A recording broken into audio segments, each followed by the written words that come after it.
This episode of Gather and Go is sponsored by Coastal Mississippi. Play Coastal Mississippi. 62 miles of shoreline, outdoor adventures, casinos, fishing, and fantastic food. Perfect for fun-filled itineraries. Visit coastalmississippi.com and go have some fun for fun's sake.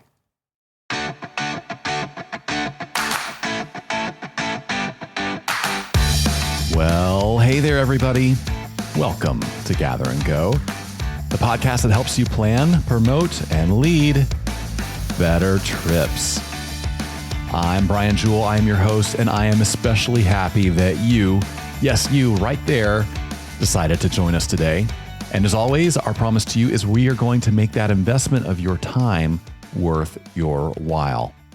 Now, if you've been in the travel business for any length of time, you have probably noticed the ascendance of online travel influencers on sites like Instagram and TikTok and other social media platforms in the tourism ecosystem. They seem to be everywhere, and a lot of people have a lot of different thoughts about these influencers or content creators, the kind of work they do, and whether it is legitimate, whether it is beneficial. Well, today, we're going to pull back the curtain on the travel influencer industry with a featured conversation with Shanay Braxton of Business in Travel. She is going to explain the entire industry to us and help us understand how professional content creators can actually help us boost our presence and our profile and maybe even our sales in tourism.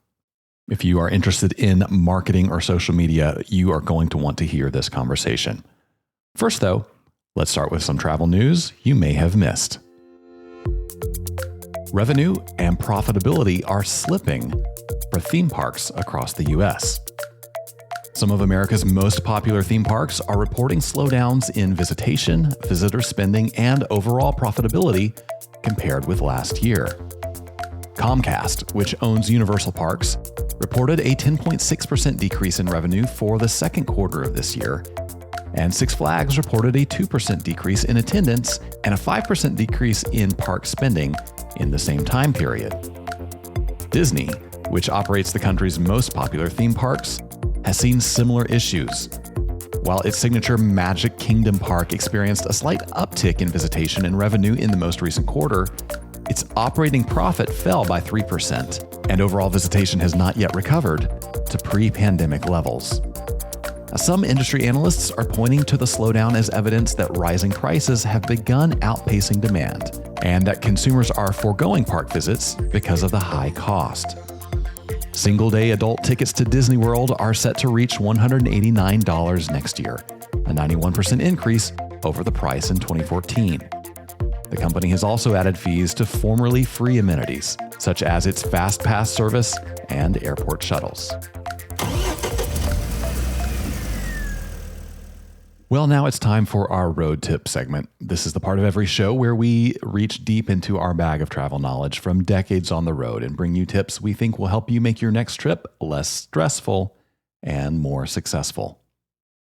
You know, talking about theme parks has got me thinking about some of the great and not so great experiences that I have had at theme parks over the years. And I thought it might be helpful to drill down into what makes a really great group visit to a theme park. Now, I remember when I was a kid, I loved going to amusement parks with my family. We had one about an hour and a half away from where I live, and we would go every summer. And can I just tell you the worst part of that entire experience? It was not waiting in line for rides. It was not waiting in line for food or for restrooms or anything else. It was waiting in line for tickets. That's right. We had to drive. We had to park. We were so excited. We could see the roller coasters from outside the gates, but we couldn't go in yet because my parents had to stand in line to buy their tickets. And then once we had tickets, we had to stand in line to go through the gates. It added, 10 or 15 minutes to the experience. And that just felt like wasted time. It wasn't until I was an adult and working in tourism that I discovered a completely different kind of theme park experience. I was on a familiarization tour with a tour operator who took us to a pretty popular theme park in the part of the country where she operated. And she had arranged for us to spend a couple hours doing some cool things at the park. And wouldn't you know, we didn't have to stand in line. We didn't have to buy tickets. The motor coach dropped us off at a back entrance and we went straight into the park. It was so much better. So if you are thinking about integrating some theme parks into some of your group tour itineraries, and you definitely should, because parks have come a long way since we were kids and have some really cool experiences for people of a variety of ages. So if that's something that interests you, I want to give you some tips about how you can plan theme park experiences that are efficient and make an impression and that your people will really enjoy. So I'm going to give you 4 quick tips about things you should look for in your planning of group experiences at theme parks. Number 1, private entrance. We already talked about this, but it makes such a difference. Imagine having 50 people in your group wait in line to go through the turnstiles at the front of a park. No. That's not what you want to do. You want to work with the group salespeople at that park in advance to plan for your visit so that you already have paid the admission, and then they give you a private entrance where you can pull up your vehicle directly to the door, let people in the gate, and they skip the lines. This is enough to win people over to the theme park experience already. In addition to private entrance, you're going to want some private meals. Eating at a theme park can be confusing. It can be hard to know where to go to eat. It can be super expensive. It can be loud and chaotic. That's probably not what you want for your group experience. What you do want is some private place. It could be indoors or outdoors where your group can have a meal experience together where they don't have to open their pockets to pay for it. They don't have to wait in line. They don't have to eat junk food. But you work with a group salesperson in advance to plan that meal, make sure it's food that is age appropriate, that your people are going to love. It's ready for them when they get there. And it's just another way to take the theme park experience to the next level. So in addition to private entrances and private meals, another thing that some theme parks offer that is really helpful for groups is private access. Now, by this, I mean getting into a part of the park that isn't open to the public while you're there. This can be something like a before hours or after hours admission, maybe getting in an hour before general admission opens so that you have free access to some of the rides or experiences. Maybe it means a part of the park that is reserved for your group. It's closed to the public during a specific event that you're holding. Anything you can do like this cuts down on the wait times. It gives people that VIP experience, and it will help them enjoy the park and not just see it as a place where they're going to be standing in lines all day. Finally, if you really want to thrill your travelers in a theme park, you need to provide some kind of private experience. Now, this could be a show that is performed only for your group. It could be some kind of workshop or behind the scenes experience where somebody from the park takes your adults or students or something like that to see behind the scenes of an animal area, or to learn about how the physics of roller coasters work, or to see how performers prepare for their shows. It could also include something like a performance opportunity, especially if you are working with student groups, choirs, bands, anything like that. Private entrance, private meals, private access, private experiences. These are the ways that you can make theme parks work for your group tours, and not just work, but actually make them pretty big hits. That is your road tip of the week. Now, before we move on, I want to share just a little bit of news from us. You may know that here at the Group Travel Leader, we publish all kinds of content beyond just this podcast, including print magazines, lots of web content, and we just released what might be my favorite edition we do every year. That is the Buyer's Guide to the group travel industry. Now, this goes out every year in the September issue of the magazine, but it's also available in its entirety on our website at grouptravelleader.com/buyer's guide. And I love this issue every year because it gives us a chance to tackle some of the biggest questions and challenges and even opportunities facing the group travel industry. So if you check out this year's content, you are going to find stories on top trends that are shaping group travel in 2024 and in 2025. You're going to read about how you can use tourism to make a meaningful difference in the world. Learn about tech tools that can make your travel business more profitable. We've got a story about authentic experiences that group travelers will love, and one about planning group meals around diverse diets. Now, this is all on our website, and it is all absolutely free. You don't have to pay for it. You don't have to give us an email address. All you have to do is go to the site, click on the stories that interest you, and start reading them. And that again is grouptravelleader.com/buyer's guide. I'll put a link to that in the show notes to make it easy for you. Check it out. This might be the most informative content you read on group travel all year. grouptravelleader.com/buyer's guide. Well, now it's just about time for us to get into our featured conversation with Shanay Braxton. As we do that, let me remind you, you don't need to worry about taking notes because all the best stuff is going to be in the show notes for this episode. And if you're not familiar with show notes, that's simply the text that you find right below the media player on the website or in whatever app you're using to listen to this podcast. And at the end of the conversation, I'll come back and do a little wrap up, hit some of the highlights of the most important things Shanay said. And then after that, I want to spend some time tackling the problem of pretenders, both in the influencer world and in travel at large. That's an issue that's been around for a long, long time. I have some thoughts on it. You won't want to miss that. It's the topic of today's Hot Minute. We'll be right back with Shanay Braxton. Let's go, my kiddos! Rise and shine! I am tired of early morning alarms and sitting in carpool lines. I want to relax with a spa day. No more family meetings. I want a family outing. Booked a big one there. My to-do list has taken over. How about a to-dream list instead? First up, play Coastal and go have some fun for fun's sake. Make a vacation declaration of your own and start planning your escape to the Mississippi Gulf Coast at coastalmississippi.com.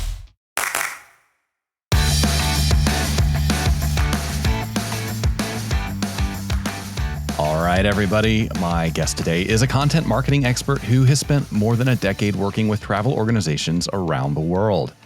After an internship at Disneyland introduced her to tourism, she spent 4 years at boutique hotels in Morocco.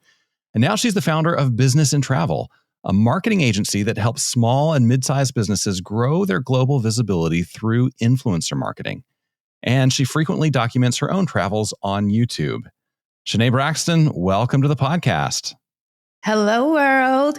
Thank you for having me, Brian. I'm excited to be here. I am so excited to have you here. And I got to brag on you for a minute because the first time I met you was at a travel conference. You were a brand new mom, and having a new baby did not keep you away from that important conference. So you came and you brought the baby and you were just rocking it. And now you're not quite as new a mom, still in that first year. How is motherhood treating you, and how's it working in your travel business? Motherhood is going great. And actually, it has been to my advantage. I actually just talked about this on a post I just made, that at first I felt like I would have to choose my career over growing a family. And you know what? I was just like, let me just do it. Let me start now. My parents are getting older. My grandparents are getting older. So it was more important to me for my baby to be able to interact with my family versus like, okay, I'm so stuck in my career. I want to grow. I want to make money. I want to do all these things, even though that's still very important. But now that I have him, it has actually helped me in a lot of ways. I'm able to stay home and work on my business full time. There are mom grants now that I can apply for. Wow. I just qualified for one, in the process of qualifying for a few others. So it has opened up a lot of more doors for me than I could imagine. And yes, I was scared at first, but now I'm just like, it's what I want to do, grow my business, have a family. So I'm balancing both. It does not look pretty, but I'm doing it. And thankfully, I have so much help. Yeah. Oh, that's amazing. So tell us a little bit about your story, because you start in college as a student, you're at Disneyland, and what happened there that sparked you to say, travel is awesome and I need to like turn it into my life. What happened? Well, travel for me started as a little girl. My mother used to pack us up in her car and drive us all the way to Columbus, Georgia. And we grew up in Cleveland, Ohio. So this was a 13-hour drive. My dad, of course, he didn't want to come. He stayed home because, of course, he wanted to work. Mm-hmm. So my mom's like, you know what? I'm going to visit my grandparents. So every summer she would pack us up in the car and she would drive us. So that was really the start for me of travel. And I mean, she wasn't a solo traveler, but it took a strong person to take 3 small kids on the road for 13 hours. She's the only one driving, no rest stops. We would stop for gas. She would make us food. So we would eat on the road, sandwiches, chicken, things like that. And then as a family, we would go on family vacations every summer. So that really was the start for me of travel, just looking at the sky as we passed through, going to my grandparents' house, just like, wow, the world is so big. So it starts as an early thing in your life. You have this great internship at Disneyland, and then you go abroad, you go to Morocco and start working in hotels. Take us from that moment to this moment where you have your own travel business. Yes. And that actually was the spark to my company, Business and Travel. I decided to do the Peace Corps in Morocco, specifically because I wanted to learn Arabic and I wanted to move to a destination that was known for tourism. So as I was picking my destination or the country that I wanted to serve for Peace Corps, I picked Morocco for those 2 reasons.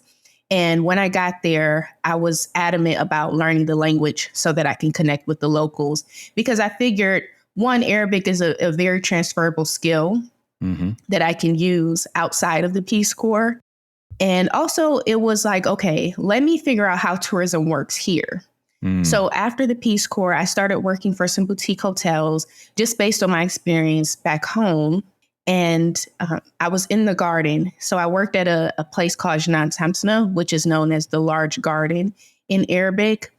And we got an email come in and the email signature said influencer manager. And I turned and looked at the girl, the owner, and I was like, influencers just created a new job. And I laughed to myself and I'm like, that actually is huge, because at that time, influencers were just new. They were, there were travel journalists and travel bloggers, but influencers was a new concept. And so when I started to see influencers reaching out to the hotels to say, hey, we want to partner with you. We're bringing 16 other influencers. Here is what we want in exchange for social media content, more visibility online. I was the one reading those emails and facilitating the partnerships between the owners of the hotel and the influencers that were pitching to us. And so I was really starting to see like, okay, people are taking them serious. They're actually making money from this and they're creating jobs. And in addition to that, when I was looking to move to Peace Corps and out of the country, I was the first person in my family to leave the country. And so I started to search for content around other Black women who had lived outside of the country. I asked my Peace Corps recruiter, can you connect me with a Black woman? I read this book called Go Girls, A Black Girl's Guide to International Travel and Adventure, stories from every continent about Black women traveling. So to me, content was important just in my own journey of traveling outside of the country, because I wanted to see, okay, they're safe. They're having fun. They're having this experience. It allowed me to visualize what my experience could be like. So I think a lot of people have a certain preconceived notion of what an influencer is, what a content creator is. Yes. And speaking frankly, it may not always be a positive idea. I think that the idea is that, a lot of these people are somewhat self-obsessed and out of touch, and all they care about is their image. And they may even be a little bit of hucksters, not legit, not really have the audience. But what you're describing is a really not only legitimate use of content creation, but actually like a pro-social way that content can really make people's lives better. And we're not just talking about Instagram reels or whatever, or the duck face selfies. So what is the reality of who these influencers and content creators are today? How different is it from that public perception? It's starting to shift slowly, but there is the image that influencers just want to be seen. They just want to be known. And it's bigger than that. Influencers, I call them, because I work specifically in the travel industry, I call them travel marketing professionals because they are. It takes a lot of time, money, and resources to create content, to educate people on travel, to share their own personal experiences, their own personal journeys. So it's more than just vanity for a lot of people. For a lot of people, it's their passion.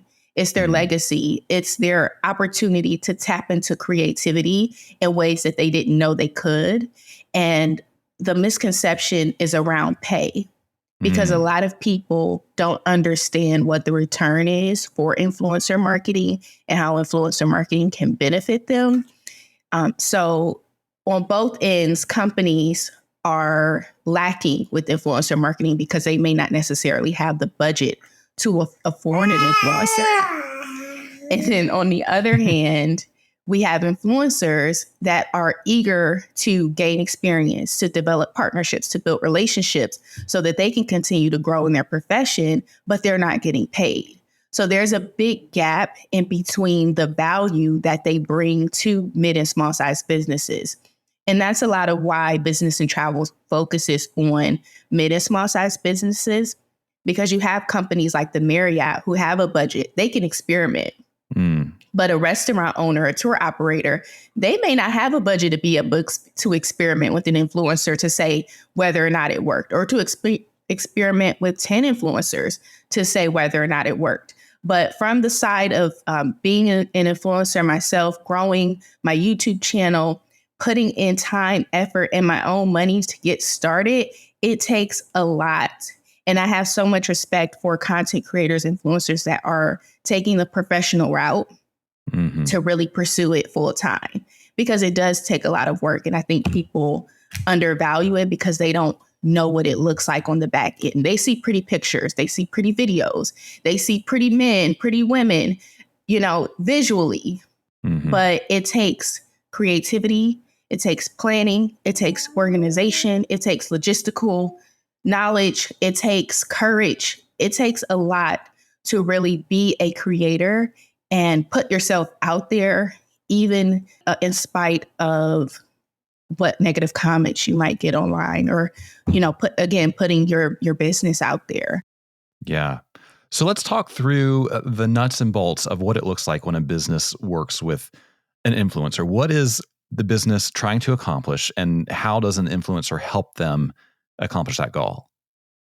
Yes. So it really depends. Sometimes businesses need to gain more content assets. So maybe they need photos for their Instagram or social media platform. Maybe they need photos for marketing materials that are going to go into their spring catalog or whatever season catalog. They're updating their website. So sometimes it looks like an influencer coming in and saying, I'm going to take some pictures of your destination from my perspective, from my lens, with my editing abilities, and give these to you so that you can use them as you like. Or the influencer is going to come in and say, show me around the city, show me your best attractions, your best activities. And I'm going to share from my perspective to my audience. So it really depends on what the destination and or business wants to measure, what they're looking to accomplish. And that's really the beauty of content creation and creativity, because each person is going to be different. Each company is going to be different. Maybe they need written content for a blog, so they're going to mostly be looking for good writers. Maybe they need B-roll footage. They may be looking for someone who knows how to use a drone. So it's really going to depend. And I think from the company perspective, companies have to really be clear about what their KPIs are, what they want to measure, so that they know, okay, this is what we're hiring this person for, and this is the quality that we're expecting back from them, so we can measure, did we receive what we asked for? So the second model you mentioned is, sort of the sponsored post model. What is the pricing breakdown on that? And I know it's a whole spectrum, but is there an industry-wide way where people can do the math and say, okay, somebody who has 10,000 followers, it's going to cost me this to work with them versus if they have 100,000 followers, what's it going to cost to work with them? There's no standard. There is no standard. There's no standard because sometimes influencers could underpitch themselves. Sometimes they could overpitch themselves. It really depends on the relationship that you have with the person that you're pitching. If it's an ongoing relationship, you could start at one price, increase to another for future opportunities. A lot of influencers are still trying to just get their foot in the door. So they're like pitching themselves, but they're pitching in a way that's going to get their foot in the door where they're leaving money on the table still because it's such an unknown industry still that there hasn't been a standard for how to pitch and what the rates are on pricing. Now, people do have their theories to say, if you have X amount of followers, you should be charging this. But at the end of the day, it's still the quality of work and also you being able to show for that quality that's going to get you the dollar that you're asking. But then it's the budget. How willing are you to work with the brand's budget, whether the budget that they're saying is their real budget or not? Yeah. So can you maybe give us examples, and you wouldn't have to name names, but give us examples of some deals that you have seen, been a part of helping arrange? Are we talking, does somebody have to have a budget of $50,000 to start working with an influencer, or can it be done at a much lower entry rate? It definitely could be done at a much lower entry rate. A lot of what I would recommend for influencers is not just pitching yourself. I say that you pitching yourself will probably come at a higher rate than probably pitching your photo content or your video content, or maybe you're going to do a blog post where you can charge 10 cents per word. So it really just depends on what you are able to bring to the table. So a lot of what I would recommend is creating packages. So creating different tier options for brands to choose from to say, here is what I can offer you with this, and giving them those options. And then they can come back and say, okay, we want to go this route, but this is our budget. Then you can start to customize it based on that. But it's really going to depend on what you're offering. So again, because as an individual, I can personalize what I do and what I'm able to do for destinations. But if you're looking for just straight photos that you can add and you can use them to publish them at your own time, that's going to look different than you asking me, I need you to post on this schedule, I need you to upload on this schedule. That looks different. So I would recommend creating packages to position yourself more in a more flexible light when working with brands. Yeah, that's a very good idea. So for someone who works at that brand or at a destination tourism board, maybe for a tour company, how would you recommend them finding content creators? And specifically, if they want to find influencers who have an audience they can tap, how do they identify the right people and begin to reach out to try to create some of these partnerships? Well, they can start by working with business and travel. Sure. We have a network of influencers that we have relationships with. Another way is through LinkedIn. A lot of creators now are going from just using Instagram to speak with brands to really going to LinkedIn because it's a professional atmosphere when you're talking about partnerships, when you're talking about collaborations and deals. So a lot of influencers are on LinkedIn. So for companies that are looking to build those partnerships, that's where I would recommend they go, because they can then see LinkedIn allows you to have your influencer, your media kit on there. And you can then go further in depth into who that person is, what their background is. If they have a website, you can take a look at their work. So I would start one with companies like business and travel that are the conduit for partnerships, and then two, going to LinkedIn and doing some searches there. Yeah, great idea. So if I own a tour company, a lot of our listeners own a tour company. Mm-hmm. Is it possible, is it reasonable for me to somehow get an influencer to come on my 3-day, 5-day, 10-day tour and post about it the whole time? What does that look like? That's a great question. From my perspective, group travel, that's one of the things that I used to do in Morocco was plan retreats. They already have a community. So influencers can tap into tour operators that know a destination or know a tour route by the back of their hand, partner with them and say, I want to bring a group of 10 people to this destination. Can you be our tour guide for this trip? And the tour operator and the influencer can partner, and the influencer can have this group trip that they work on with the tour operator. And obviously the influencer is going to be marketing it on their own platform anyway.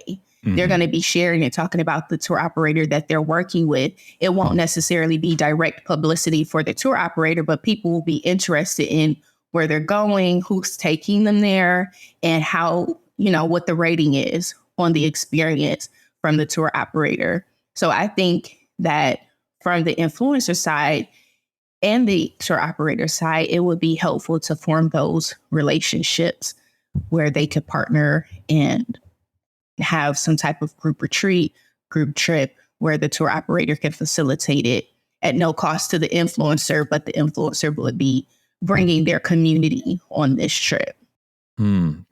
So there's a lot on the horizon right now.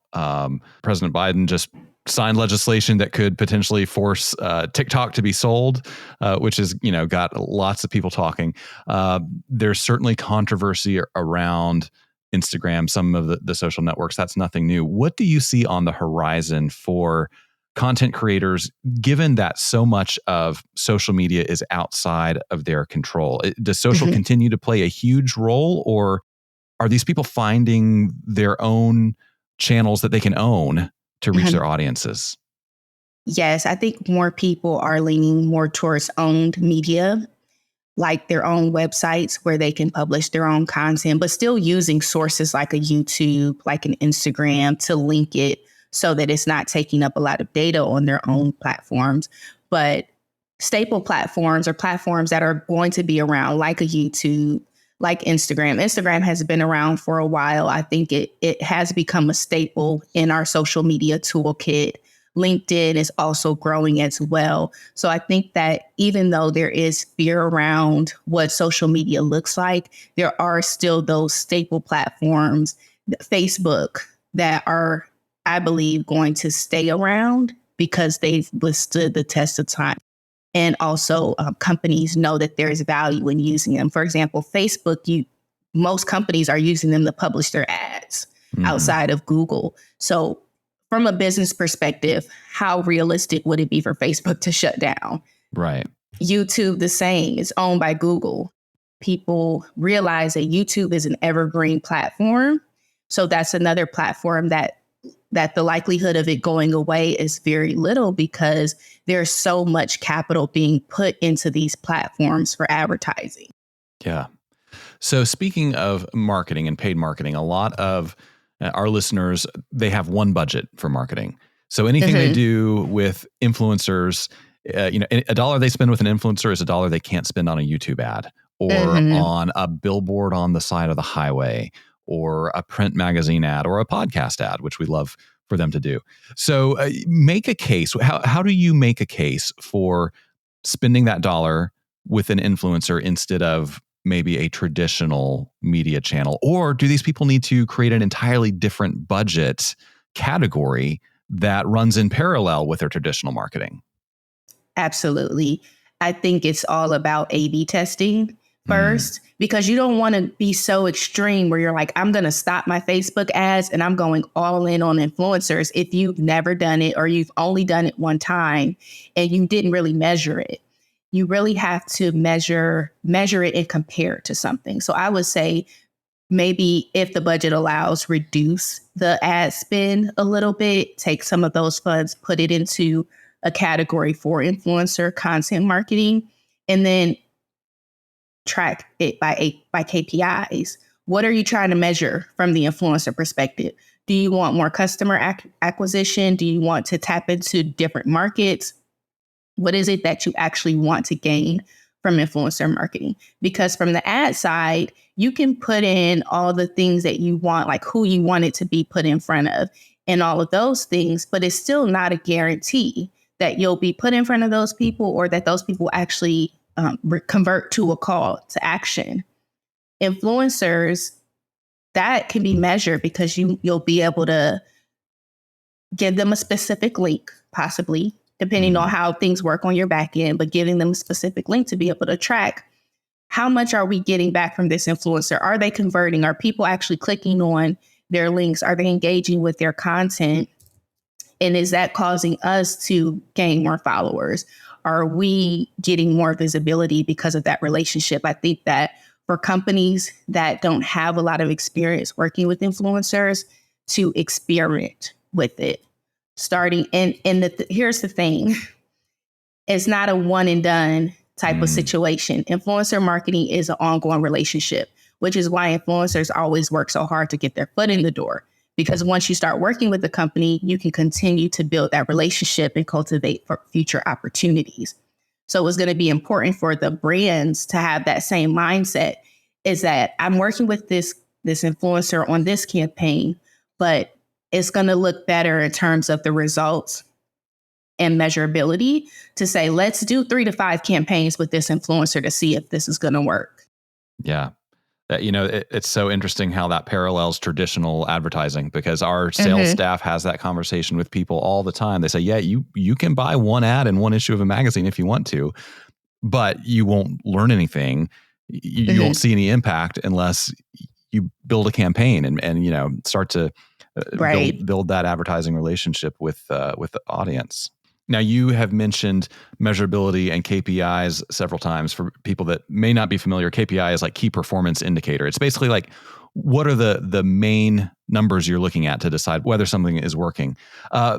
For a brand that's interested in getting into publicity and marketing through content, what are some of the KPIs that you would suggest them focusing on? So let's talk about tour operators, for example. For a tour operator, it could look like more bookings for tours that they offer. So if we're talking about a city bike tour, maybe they have more tours, or maybe their social media presence has grown. So they're measuring from month to month how their social media has grown, because social media does have an impact on people, on visibility, booking conversions, or even just website traffic. Really helps as well, because being able to get that organic traffic is going to help with less spending on not less spending on advertising, but SEO is organic versus advertising. You're paying for the views. Yeah. So looking at things like that, like what the SEO on their website looks like, how much traffic are they getting? What is Google saying you're being ranked for in the Google Search Console? So being able to look at that to say, okay, Google is ranking us as a ecotourism company. Is that on our actual website where when people are searching ecotourism, we're being found? And how does that look month over month? Are we converting people from just going to our website to actually booking? What does that look like? Has that increased? So those are the type of things that I would say are important, is really looking at those analytics from the back end and seeing what's working over time. So an influencer saying, well, I've got 100,000 followers, that may not mean anything if those 100,000 people see the content but don't click through to learn more about the company, or don't add the company, to their follows on social media or something. So how do you separate sort of the signal from the noise, the hype from the value? Because I imagine there are a lot of influencers out there who are really just promoting a big number of followers, but maybe don't deliver a lot of conversion. How do you kind of figure that out? A lot of brands now are focused on working with micro influencers because they realize that people are actually talking to them. And it's not that people aren't talking to the people with 100K, but sometimes conversations can get lost when you have thousands and thousands of people. But it's going to look different from somebody with less of a following, but still a really high number of engagement, because they're actually still on the ground if that makes sense. Do you feel like those micro influencers maybe have a higher level of influence or credibility with their audiences rather than, somebody follows, like you use like the biggest name, somebody follows like a Kim Kardashian. How many of her followers are, actually going out and buying the things that she talks about? I have no idea. Does that micro influencer have some advantages in terms of credibility? I think that the micro influencer has more awareness of their position, because Kim started at 0 too.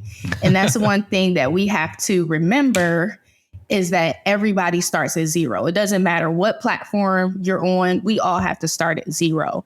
I think with micro influencers, we have a heightened level of awareness because we want to get to that X amount of number. So we're looking at our 5,000 followers and we're talking to everybody because we're super aware that we have to talk to people in order to grow. It's more about their awareness of their position.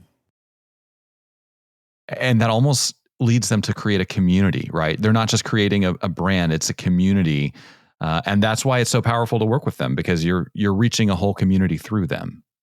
Absolutely. There was an I wouldn't call her an influencer, but she is a yoga instructor. And when I worked in Morocco, she had 5,000 followers and she was hosting her first retreat. She was hosting 2 retreats back to back. Both of them sold out because her community is that engaged. And it was a pleasure. I loved working with her, but she knew nothing about retreats. She knew nothing about group trips. She was a yoga instructor. So she just knew, I'm bringing people to Morocco. We're going to do this yoga retreat. And because her community is really tight knit and they love the work that she does, she sold out 2 trips on her first go round, which is legendary because it's really hard to sell a group trip a lot of times, depending on who is in your community and what they're capable of doing. So I think that, yes, community and awareness of your community is extremely important. Yeah. Wow, amazing story there. Well, I could talk to you about this stuff all day. I know you've got other things to do, so I won't take too much more of your time. But tell our listeners where they can go to follow you, to learn more about you, to start a discussion about maybe working with you. Absolutely. And thank you, Brian. It has been a lot of fun. People can find me online at www.businessintravel.co. I'm also on Instagram, LinkedIn, and from my social side, you can follow me at Shanay Braxton. As I mentioned before, as you mentioned, I share content about travel, business, and motherhood. Wonderful. Yeah, we will link to all those things in the show notes. Before we let you go, we do have some fun questions we ask everybody, and these are no pressure, so you can just answer off the top of your head. When you book travel, are you booking a window seat or an aisle seat? As a mom, an aisle seat, because I got to be able to get up and move around. But as a single person, window every time. It's amazing how parenthood just changes every little detail, doesn't it? It does. I had to suck it up. Like, you know what? I don't want to, but I have to. There you go. Yeah. So what's one thing in your carry-on that you wouldn't travel without?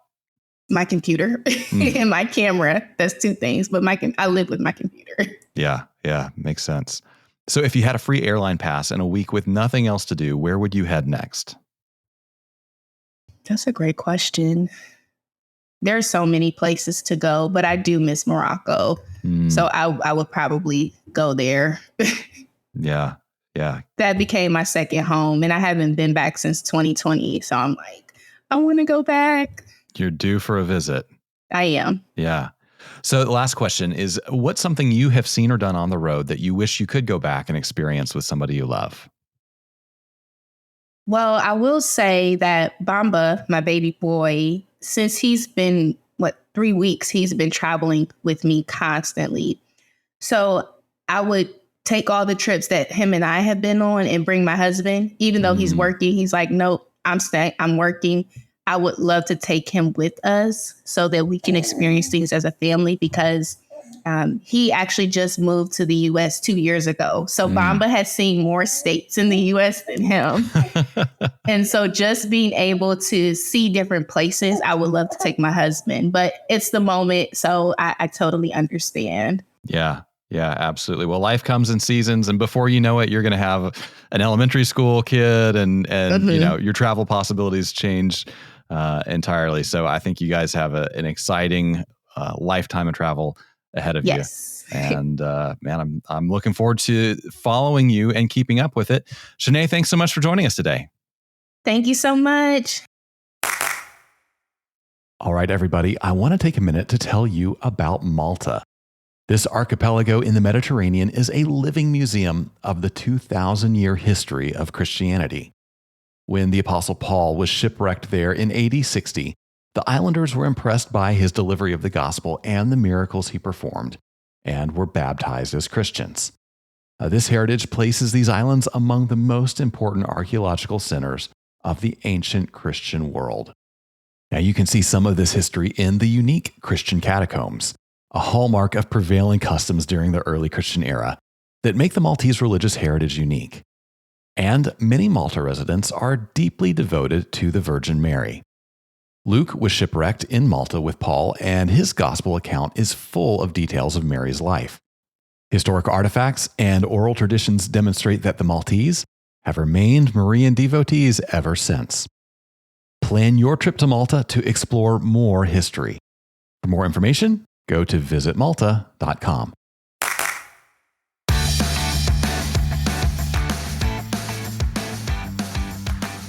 Well, I sure hope you enjoyed that conversation with Shanay Braxton, and I hope it maybe opened your eyes a little bit to the wide world of online content creators and how they might be able to actually benefit you in whatever kind of travel organization you run.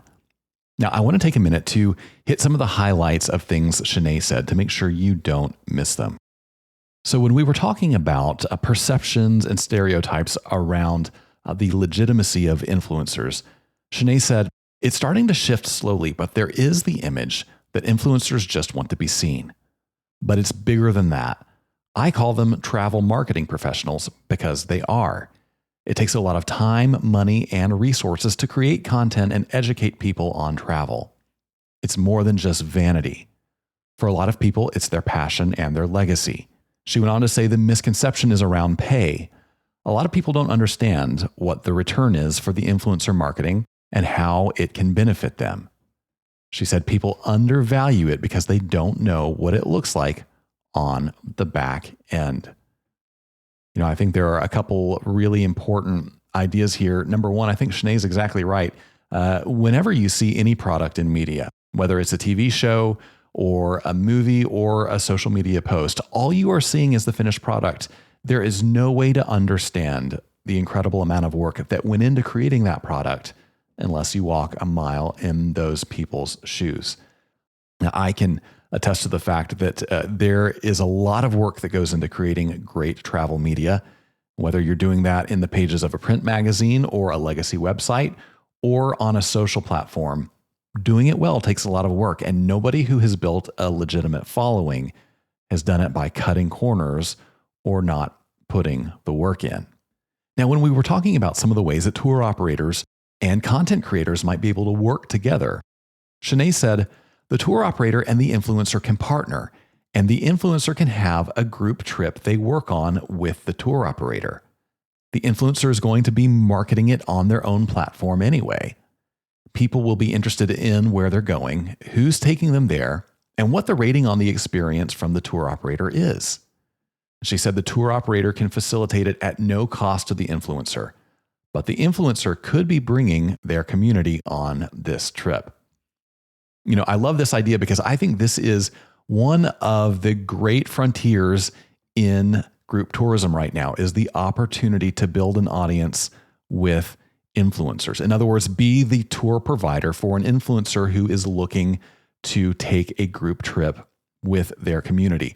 This is a really hot topic in the content creator space right now. Lots of travel content creators are looking for ways to monetize their audience, and they're looking to group trips as one way to do that. So if you can partner with them and be the tour provider that handles all the logistics, well, not only are you going to make money from selling the tour to their clients, and yes, you're probably going to have to comp them the way you would comp any group leader, but not only are you going to make money from that, you're also going to get exposure from the trip because they and their followers are going to be posting all about it. It is a great opportunity to build publicity for your brand and make money doing it. And finally, when we were talking about how travel professionals can integrate content creators into their marketing budgets, Shanay said, I think it's all about A/B testing first, because you don't want to go all in on influencers if you haven't ever done it. You really have to measure it and compare it to something. So I would say, as the budget allows, reduce the ad spend a little, put some of those funds into a category for the influencer content marketing, and then track it by KPIs. You know, Shanay is really onto something here, and honestly, that's good advice for anybody who is promoting anything ever.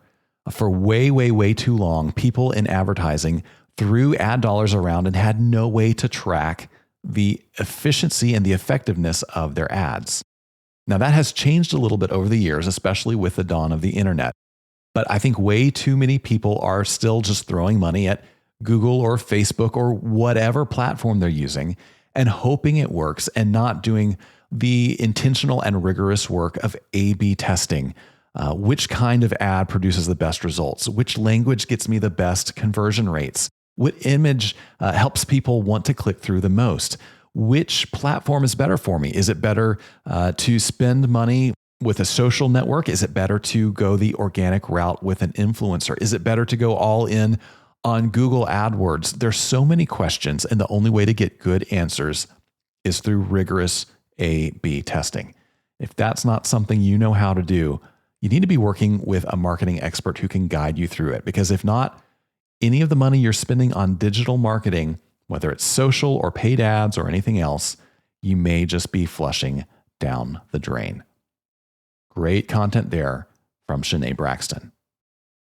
Well, you heard Shanay and I talk a little earlier in the conversation about the issue of perception surrounding travel influencers, maybe influencers in general, and questions about whether they are legitimate travel professionals or just pretenders. This is something I want to spend a little bit more time on because it's a really important topic. And so we're going to make this the focus of today's Hot Minute.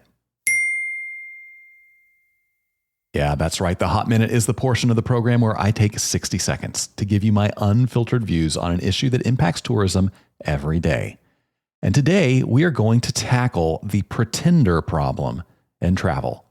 So let's put 60 seconds on the clock and get into it. I think people struggle with online travel influencers because they see many of them as illegitimate, pretenders and freeloaders who are just in it for the free trips. Now, influencers may be relatively new, but this core problem is not.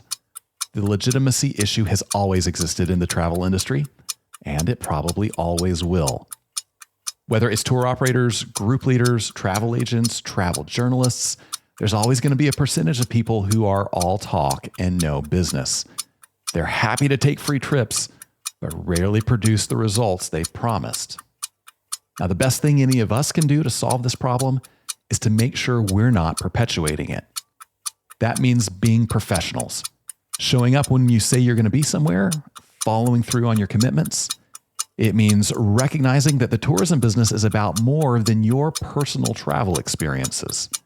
And it means going out of your way to create real value for everyone you work with. That's the Hot Minute. That's how I see things anyway. Of course, as always, you are welcome to disagree with me, and we can still be friends. And hey, whether you agree or disagree or have other thoughts, we would love to hear from you. You can send me an email to podcast@grouptravelleader.com. I read every message that comes into that account. I love hearing from you. And hey, you never know. Your thoughts, questions, or ideas might just be the topic of the next Hot Minute. And hey, while you're in the mood to give us some feedback, would you do me a big favor? Would you go to your favorite podcast playing app? If you haven't already subscribed to the show, do that while you're there. But if you would also give us a rating, leave us a review, that would be super helpful. I'm so thankful to everyone who has done that so far. My thanks as well to Shanay Braxton for joining us today. On the next episode of Gather and Go, I'm going to bring you a conversation with Sandra Weinacht of Inside Europe. She's going to give us the skinny on exploring Europe in 2025 and all the things you need to think about if you are interested in taking your group there. You won't want to miss that. Until then, though, remember this. At the end of the day, we're all on this trip together, so let's make it a good one. See you next time on Gather and Go. Gather and Go is hosted and executive produced by me, Brian Jewell. Our publisher is Mac Lacey. Danya Simmons is our creative director. Ashley Ricks is our circulation manager and graphic designer. Our sales team is Kyle Anderson and Talisa Reck. To advertise on the podcast, call Talisa at 859-253-0455. Gather and Go is a production of the group Travel Leader. For more information about our magazines, podcasts, and events, visit us online at grouptravelleader.com. This episode was brought to you by Coastal Mississippi. Plan your best trip to Coastal Mississippi. Suntime recreation and dinnertime reservations will have you losing track of time with beautiful waterways and scrumptious seafood. Visit coastalmississippi.com and go have some fun for fun's sake.